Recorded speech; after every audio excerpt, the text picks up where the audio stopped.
Karunia dan damai sejahtera dari Tuhan Allah Bapa kita dan dari anaknya Tuhan Yesus Kristus Tuhan kita. Amin.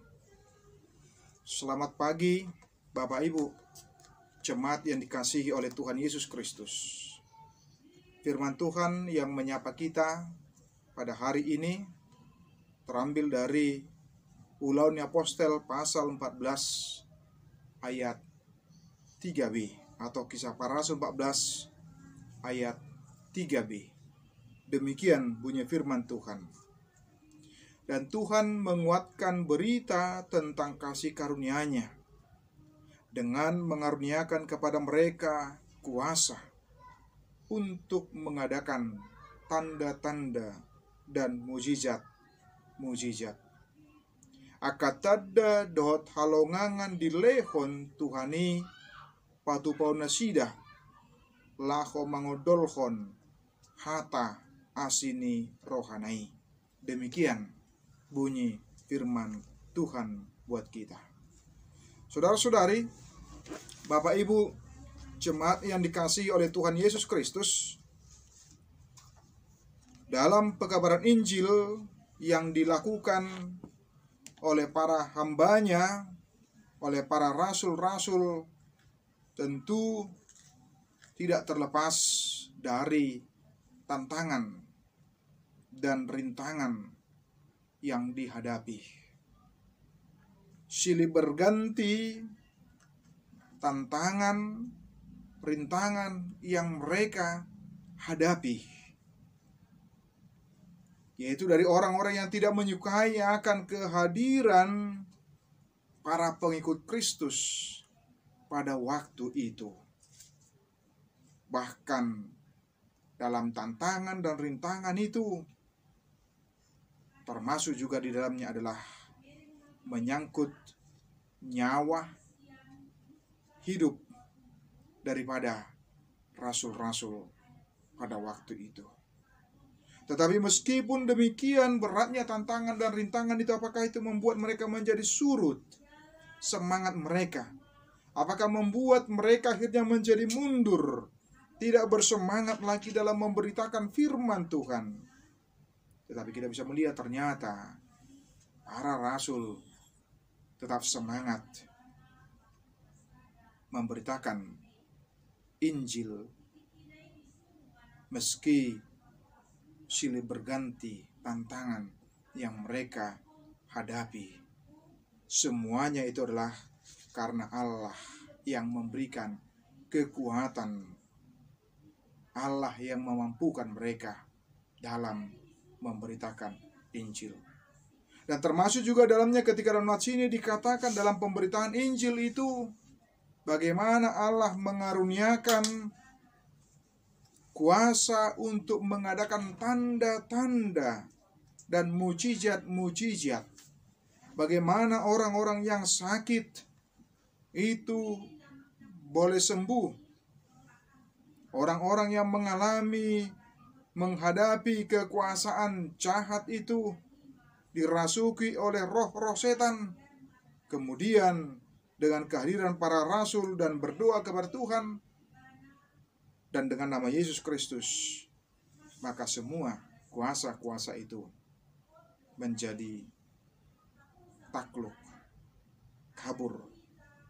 Itu yang bisa kita lihat dalam nats ini, bagaimana kita diingatkan di tengah-tengah kehidupan kita akan campur tangan Allah di tengah-tengah kehidupan orang yang percaya.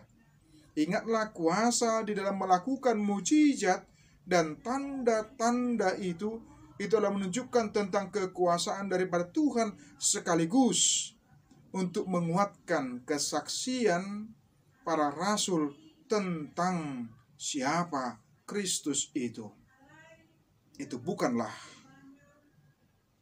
kesaksian untuk diri para rasul Paulus pada waktu itu dan juga Barnabas yang memberitakan Injil di Ikonium pada waktu itu. Bagaimana mereka dalam menyaksikan firman Tuhan, menyaksikan Injil daripada Yesus Kristus dengan kekuatan, dengan kuasa yang daripada Kristus di tengah-tengah kehidupan kita.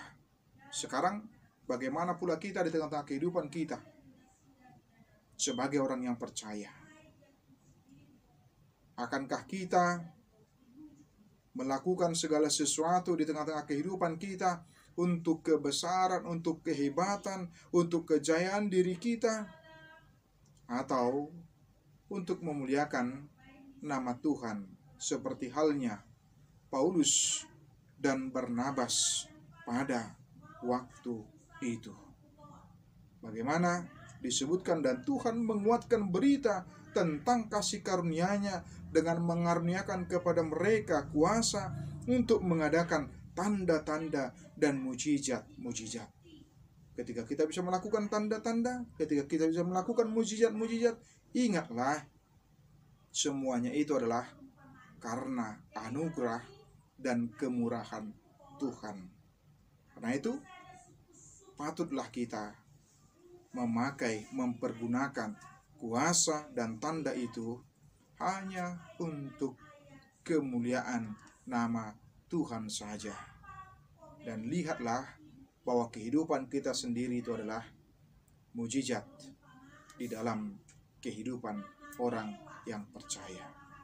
Orang yang percaya menyadari bahwa hidupnya, dirinya itu adalah bagian dari mujizat.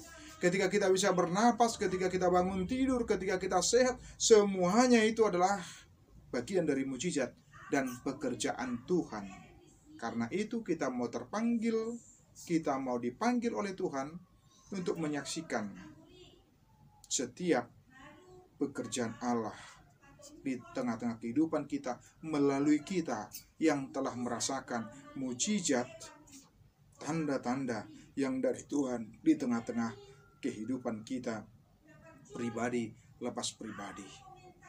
Janganlah menjadi orang Kristen yang hanya senang melihat tanda dan mujizat yang spektakuler semata, sehingga kita mengabaikan bahwa hidup kita itu sendiri adalah mujizat. Dengan kedewasaan iman kita akan melihat tanda-tanda dan mujizat yang dilakukan oleh Allah di dalam kehidupan kita dan di dalam kehidupan sesama kita. Selamat menyaksikan tanda dan mujizat yang dari Kristus Tuhan kita. Amin.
Bapa kami yang di surga, dikuduskanlah namamu, datanglah kerajaan-Mu, jadilah kehendak-Mu di bumi seperti di surga. Berikanlah kami pada hari ini makanan kami yang secukupnya, dan ampunilah kami akan kesalahan kami, seperti kami juga telah mengampuni orang yang bersalah kepada kami. Dan janganlah membawa kami ke dalam pencobaan, tapi lepaskanlah kami daripada yang jahat. Karena Engkau yang punya kerajaan, dan kekuasaan, dan kemuliaan sampai selama-lamanya. Amin.